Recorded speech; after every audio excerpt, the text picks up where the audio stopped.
This is a short film about some of the things that we did on our expedition in 1966. Machynlleth and Newtown schools were the first from Wales to visit Iceland. There were 4 teachers, 2 from each school. Of the 17 boys, the majority, 13, were from Newtown.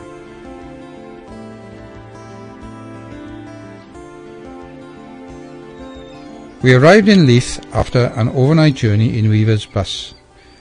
Agricultural equipment was loaded onto the merchant ship Gullfoss, followed by our kit and food boxes. We travelled steerage and slept on bunk beds, where passengers were separated from one another by curtains. We spent 2 nights on board ship. The expedition had originated 2 years previously when PE teachers John Davis and Roger Lovegrove discovered that they shared a wish to visit Iceland. We were on our way. The calm conditions of the Firth of Forth soon gave way to the swells and choppy seas of the North Sea. The smell of diesel pervaded our dormitory. Many stomachs were as turbulent as the sea, and we ate less on the second day. The fortunate minority who were not seasick played card games for hours on end in the small lounge. The journey to Reykjavik was slow.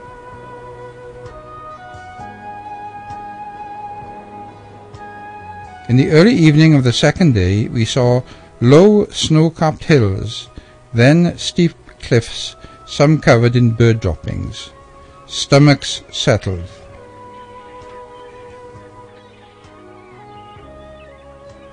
Soon we saw this magnificent ash volcano.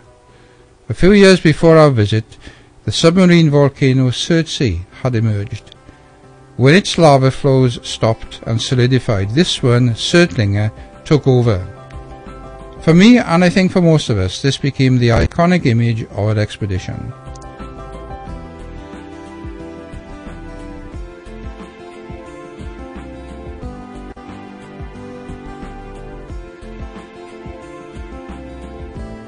On the following morning we approached Reykjavik.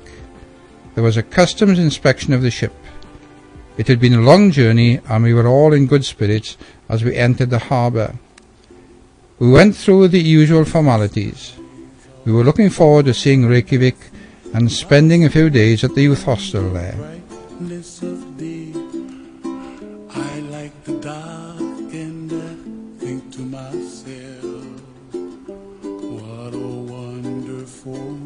We unloaded our boxes of food, powdered soup, eggs, cheese, tea, sugar, canned pilchards, meats, fruit, porridge, powdered milk. Happy memories. Our bus driver Gunnar was very helpful and friendly, a teacher who spent his summer holidays driving coaches. The base for our stay was Ólafsvík on the Snæfellsnes Peninsula. This coastal journey northwards took us nearer to the Arctic Circle. If you are one of the 17 boys shown here watching this film at our reunion in 2009, just consider that as you stepped off this bus in Ólafsvík in 1966, you were at your physical and intellectual peak. On behalf of the teachers who accompanied you, may we wish you a happy 60th birthday if it's not too late. We set up camp in a field at the edge of Ólafsvík near the power station. We chose our spot, put up the tents, and a few hours later took them down again. We discovered that we had camped in a notorious wind tunnel. The first signs of this were strengthening winds and collapsing tent poles. Fortunately, our predicament had been seen by a farmer. We were collected by him in his lorry. He was accompanied by the local head teacher, who generously offered us the use of his school, where we stayed for the whole of our time in Ólafsvík.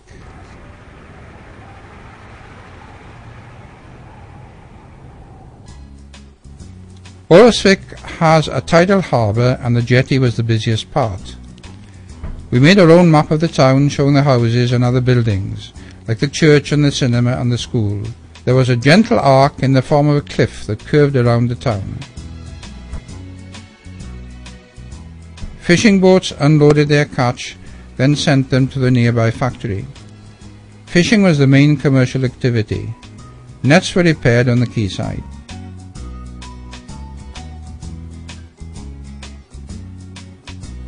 Some cod were dried on wooden frames in the field outside Olafsvik.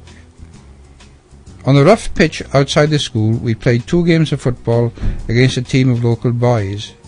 We lost the first and won the second a few days later. We were watched by a small crowd, and we were grateful to the people of Olafsvik for all their help and kindness.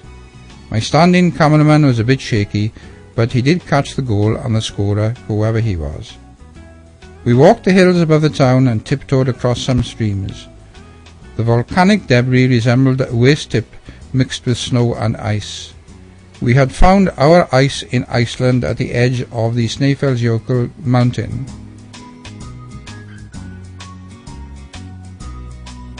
After 2 weeks we left Olafsvik and returned to Reykjavik. We had tasted the wild and unspoilt landscape and enjoyed it. Horses claimed their right of way on our road. Why shouldn't they? It was rough and dusty.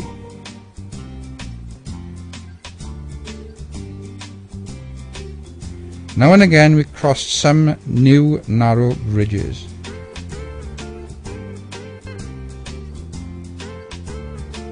I didn't like the smell of whale meat, and I wasn't the only one.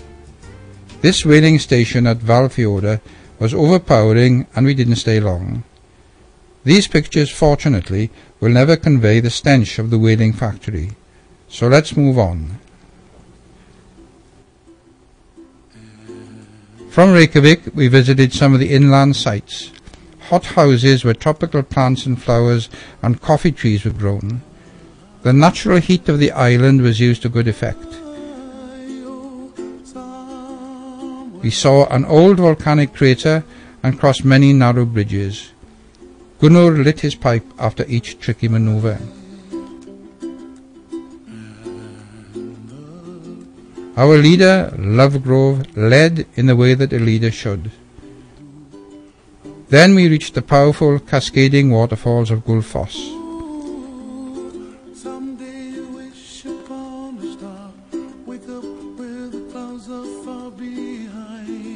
Geysir, or Geyser, was nearby, a small watery version of Sörtlinga, just as obliging. It built up steam and erupted at intervals like a steaming kettle. Other, less dramatic features like this were seen by us in other places, and the water temperature was occasionally suitable for al fresco bathing. We stopped near the old capital, Thingvellir. Time for a rest. Reykjavik has some new flats. There were also a few old shacks out of town.